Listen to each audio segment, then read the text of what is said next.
Good morning dear student, कैसे हैं आप सब? बढ़िया। तो आइए आज हम चर्चा करेंगे कूलम्ब लॉ पर आधारित कुछ न्यूमेरिकल। इंटर की जो पूरी फिजिक्स है, कूलम्ब लॉ का जितना भी टॉपिक था सब अच्छे से पढ़ा दिया गया। यदि आप हमारे इस चैनल पर नए हैं तो हमारे चैनल को सब्सक्राइब करें और आपको वीडियो अच्छा लगे तो लाइक करना और कमेंट करना ना भूलें। तो आइए चर्चा करते हैं कुछ न्यूमेरिकल की, जो कि बहुत ही इम्पोर्टेंट है बोर्ड पेपर में। बोर्ड पेपर के लिए भी ये बहुत इम्पोर्टेंट है और कंपटीशन दृष्टि से, चाहे वो जेई हो, मेंस हो, यूपीटी हो, सबके लिए इसका कुछ कॉन्सेप्ट जरूर इसमें मिलेगा। तो आइए चर्चा करते हैं। क्वेश्चन क्या है? भुजा ए वाले वर्ग के चारों कोनों ए बी सी डी। कहने का मतलब एक वर्ग है, स्क्वायर है, उसके चारों कोनों पर ए बी सी डी जो कोने हैं प्रत्येक पर क्यू आवेश रखा गया है। अब उस आवेशों के कारण डी बिंदु पर कितना बल काम कर रहा है, कार्य कर रहा है, लग रहा है, उसका मान फाइंड करते हैं। प्रश्न आ रहा समझ में? दोबारा हम रिपीट करते हैं। एक वर्ग है, स्क्वायर है, उसके प्रत्येक शीर्षों पर क्यू आवेश रखा गया। सपोज करिए सोल्यूशन फिर अटेम्प्ट करते हैं इसके।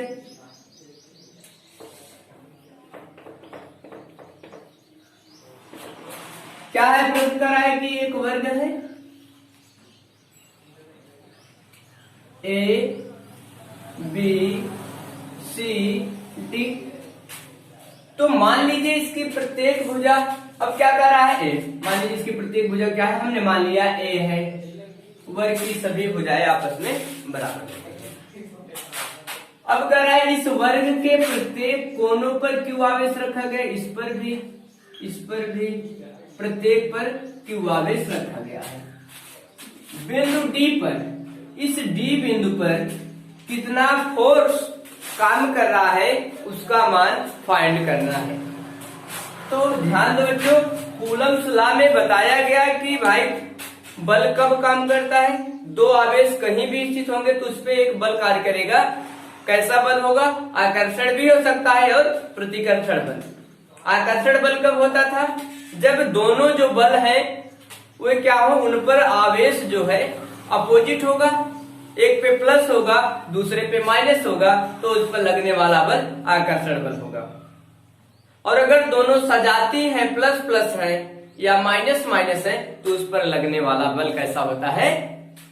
प्रतिकर्षण बल होता है। तो यहां से सब पर आवेश प्लस क्यू ही है, तो जायज सी बात है इस पर लगने वाला बल कैसा होगा? प्रतिकर्षण बल होगा। मान लीजिए इस ए शीर्ष पर रखा जो आवेश है, इसके कारण इस डी पर रखे जो आवेश है उस पर लगने वाला बल का जो डायरेक्शन होगा इस डायरेक्शन में होगा। ए बी प्लस, तो ये एक दूसरे से प्रतिकर्षित होंगे। ये क्या हो गया? किसके कारण? मतलब ए डी के कारण लगने वाला बल। ए पर रखे आवेश क्यू के कारण डी बिंदु पर रखे आवेश क्यू पर लगने वाला बल। बात आ रही समझ में? ए बी प्लस आवेश, इसलिए बल का जो डायरेक्शन है मतलब अवे फॉर्म किया गया है, प्रतिकर्षित हो रहा है। अच्छा, ये आवेश भी इस पर एक बल लगाएगा। कैसा बल होगा? ये भी प्रतिकर्षित होगा, तो इसके द्वारा इस पर लगने वाले बल का डायरेक्शन ही होगा। इसको हम कहेंगे C D, F C D. A आवेश भी इस पर एक बल लगाए, समान आवेश, तो कैसा बल होगा? प्रतिकर्षण बल होगा।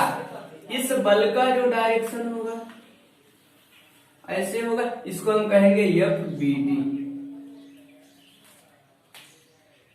अब ध्यान देना है कि इसके बीच की डिस्टेंस हमको पता है, इसके बीच की डिस्टेंस पता है, लेकिन इसके बीच की डिस्टेंस नहीं पता है, क्योंकि जब तक दोनों आवेशों के बीच का डिस्टेंस नहीं मालूम होगा उस बिंदु पर लगने वाले बल का मान फाइंड नहीं किया जा सकता। तो यहां से मान लीजिए ये आप एक आपका एक रेक्टेंगल बन रहा है, समकोण त्रिभुज बन रहा है। ये क्या हो गया, लंब हो गया, ये आधार हो गया, ये क्या हो गया आपका हाइपोटेनस कर्ण हुआ।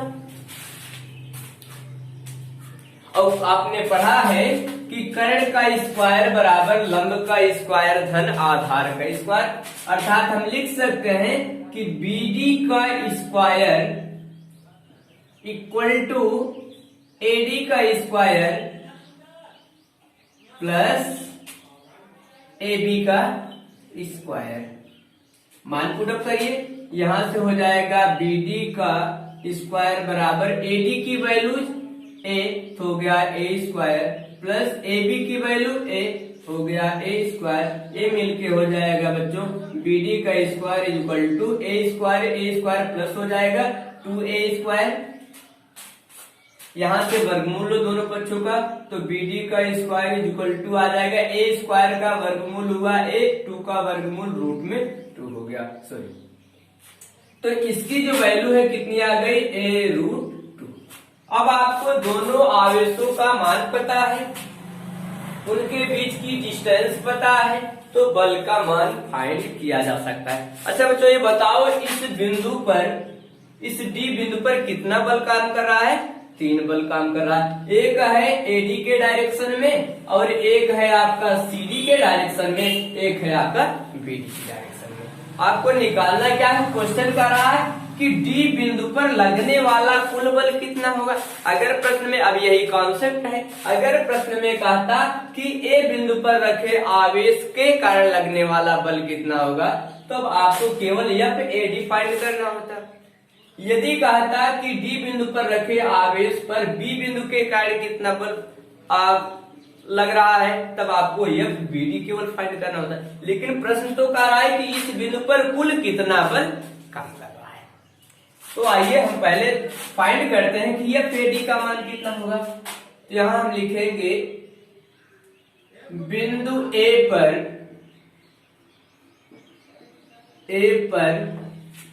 रखे आवेश के कारण D बिंदु पर लगने वाला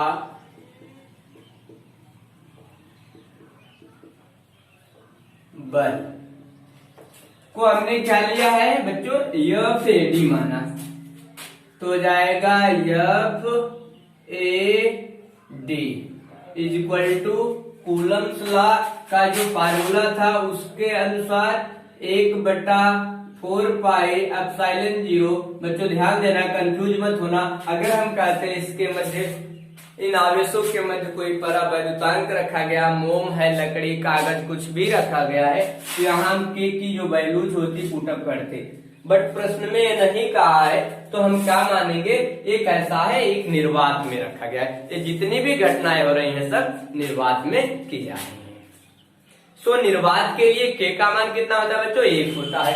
तो यहाँ से हमको K की वैल्यू नहीं रखना है। यहाँ से हो जाएगा Q1 का मान कितना है, Q इंटू Q2 का मान क्या है, Q है अपान क्या होता है R स्क्वायर, मतलब उनके बीच की दूरी, तो इनके बीच की दूरी है A, तो हो जाएगा A स्क्वायर।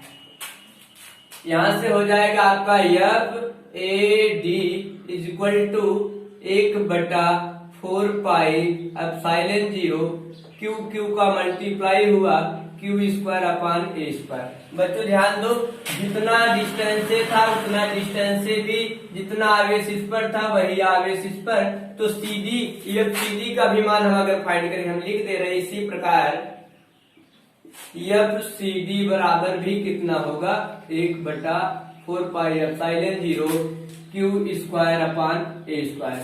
अच्छा अगर हम कहें कि BD का मान हमको निकालना हुआ, FBD का मान, तो हो जाएगा ये सब चीजें वही आती हैं। यहां से आवेश Q इंटू Q, तो हो जाएगा Q स्क्वायर, बट इसके बीच की डिस्टेंस आपको मिल गई 1 करड़ी में 2। यहां से हम रखेंगे क्या, 1 करड़ी में 2, स्क्वायर है तो स्क्वायर कर दो, तो यहां से मिलेगा FBD is equal to 1/4πε0 Q square बटा, इसका जब स्क्वायर करेंगे √2 का स्क्वायर खत्म हो जाएगा, 2 आ जाएगा और a का वर्ग होगा, a स्क्वायर हो गया। ये तो इसका मान हो गया, इसका मान हो गया, इसका मान निकल गया। आपको निकालना उस पर लगने वाला टोटल बल कितना है। यहां से हम लिखेंगे कि बिंदु डी पर लगने वाला कुल बल F नेट, थोड़ा बच्चों ध्यान देना यहाँ पे इसका जो डायरेक्शन है ये है, इस बल का जो डायरेक्शन है, तो अगर हम इसके ए नेट की चर्चा करेंगे तो पूरा एंगल कितने डिग्री का होगा, 90 डिग्री का। तो ए बल कितने डायरेक्शन में काम कर रहा है, 45 डायरेक्शन में, और थीटा की डायरेक्शन में इसका कंपोनेंट क्या हो जाएगा, cos थीटा होता है, तो जाएगा cos 45 या cos 45 हम भी कर सकते हैं। उसी तरह इसका भी मान कितना होगा, 45। तो थीटा की डायरेक्शन में जो घटक होता है कंपोनेंट, वो भी cos थीटा होता है, ये भी हो जाएगा f cos 45। आप यहाँ लिखेंगे f के स्थान पे f AD cos 45, f इसका मान क्या होगा, f BC CD cos 45। तो यहां से लगने वाला कुल बल F बराबर हो जाएगा, पहले हम लिख रहे हैं F AD और एक इसका कंपोनेंट्स क्या मिला है, cos 45। तो हो जाएगा F AD cos 45 प्लस इसके कारण हो जाएगा F CD cos 45 प्लस ये तो नेट है 90 डिग्री पे, उसको हमको नहीं लिखना है, उसी की डायरेक्शन में है ये नेट, तो हम केवल लिखेंगे F B D। यहां से सब मान आप पुटअप कर दीजिए। F is equal to F AD का मान ऊपर से कितना है, 1/4πε0 Q square upon a square into cos 45 plus F CD का मान 1/4πε0 क्यू स्क्वायर बटा a स्क्वायर, क्यू स्क्वायर बटा a स्क्वायर इंटू cos 45।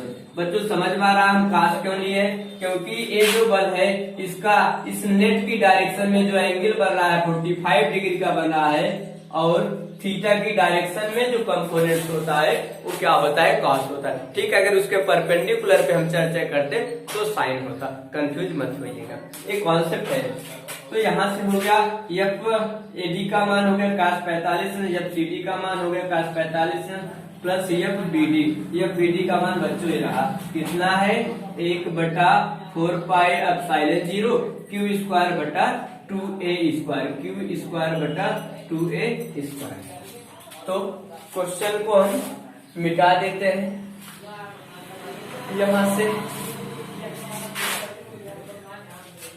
तो इसको हम सॉल्व करते हैं। जब हम इसको सॉल्व करते हैं तो क्या मिलता है, यहाँ से देखो सब में कॉमन क्या मिलेगा बच्चों, 1/4πε0 क्यू स्क्वायर बटा a स्क्वायर, इसमें भी मिलेगा और इसमें भी मिल जाएगा, मिलेगा ना।